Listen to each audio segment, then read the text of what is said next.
తగ్గనున్న అధిక పింఛను. అవును. పార్ట్ 1, పార్ట్ 2 విధానం కింద లెక్కింపు స్పష్టత ఇచ్చిన ఈపీఎఫ్ఓ. అధిక పింఛను లెక్కింపు విధానంపై ఈపీఎఫ్ఓ స్పష్టత ఇచ్చింది. తాజా నిర్ణయం చందాదారుల ఆశలపై నీళ్లు చల్లినట్లయింది. కొత్త లెక్కల ప్రకారం చూస్తే వచ్చే పెన్షన్లో భారీగా కోత పడనుంది. అధిక పింఛను అర్హత లేని ఈపీఎఫ్ఓ పెన్షనర్లకు వర్తింపజేస్తున్న లెక్కింపు విధానాన్ని అధిక పింఛను అర్హులకు కూడా అమలు చేస్తున్నట్లు వెల్లడించింది. ఉద్యోగుల పెన్షన్ స్కీమ్ పారా 12లోని నిబంధన ప్రకారం 2014 సెప్టెంబర్కు ముందు సర్వీస్కు పార్ట్ 1, 2014 సెప్టెంబర్ నుంచి పదవి విరమణ వరకు పార్ట్ 2 కింద లెక్కించి తుది పింఛను ఖరారు చేయనుంది. ఈ విధానానికి కార్మిక శాఖ ఆమోదం కూడా తెలిపిందని ఈపీఎఫ్ఓ ప్రకటించింది. ఈపీఎఫ్ఓ పింఛను విభాగ అదనపు కేంద్ర భవిష్య నిధి ప్రణాళిక దీనికి సంబంధించి ప్రభుత్వం కూడా అనుమతి ఇచ్చింది. అయితే 30% పైగా తగ్గనున్న పింఛను పార్ట్ 1, పార్ట్ 2 కింద లెక్కించడంతో 30% పైగా పింఛను కోత పడనుంది. గరిష్ట వేతన పరిమితి 6,500 నుంచి 15,000కు పెంచినప్పుడు ఈపీఎఫ్ఓ ఈ నిబంధన తెరపైకి తెచ్చింది. 2014 సెప్టెంబర్ 1కి ముందు చివరి ఏడాది సగటు వేతనము మొత్తం సర్వీస్ కలిపి పింఛను లెక్కించే విధానం అమల్లో ఉండేది. గరిష్ట వేతన పరిమితి పెంపు తర్వాత చివరి 5 ఏళ్ల సగటు వేతనాన్ని తీసుకొని లెక్కించేలా ఉద్యోగుల పెన్షన్ స్కీమ్ను సవరణ చేసింది.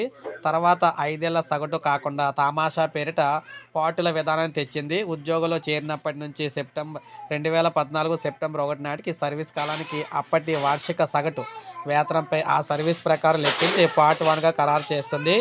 2014 సెప్టెంబర్ 1 తర్వాత పదవి విరమణ నాటికి అయ్యే సర్వీస్కు చివరి 5 ఏళ్ల సగటుతో పింఛను ఖరారు చేసి పార్ట్ 2గా లెక్కిస్తుంది.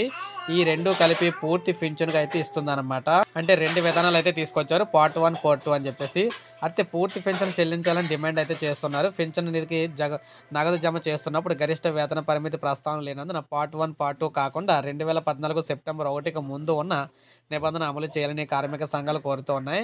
మరోపక్క ప్రాంతీయ పీఎఫ్ కార్యాలయాలు అధికారులు కూడా నిబంధనలకు లోబడి వెంటనే దరఖాస్తుల పరిష్కారాన్ని వేగం చేపట్టాలని ఈపీఎఫ్ఓ కేంద్ర కార్యాలయం సూచించింది. అధిక పింఛను ఖరారైన తర్వాత పింఛనుదారులు అందుకునే పెన్షన్ బకాయిలపై టీడీఎస్ అయితే వర్తిస్తుందని కూడా వెల్లడించిందనమాట. సో ఈ విధంగా అయితే కోత ఎలా ఉంటుందంటే, ప్రభుత్వ రంగ సంస్థలో పనిచేస్తున్న ఉద్యోగి 1999లో సర్వీస్లో చేరి 2021లో పదవి విరమణ చేశారనుకుందాం. బోనస్ 2 ఏళ్లతో కలిపి 24 సంవత్సరాల సర్వీస్ అనుకుంటే 2014 ఏడాది నాటికి సగటు వార్షిక వేతనం మూల వేతనం డిఏ కలిపి 22,000గా ఉంది.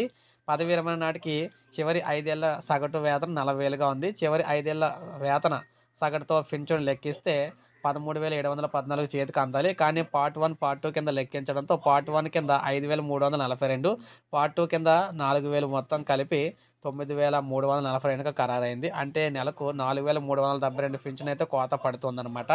సో ఈ విధంగా ఉద్యోగులకు అయితే అన్యాయం అయితే జరుగుతుంది. సో ఇది మనకు అప్డేట్. ప్రతి ఒక్కరు ఒక లైక్ చేయండి, అందరికీ తెలుస్తుంది. సబ్స్క్రైబ్ చేసుకోండి, మన ఛానల్ సబ్స్క్రైబ్ చేసుకోండి.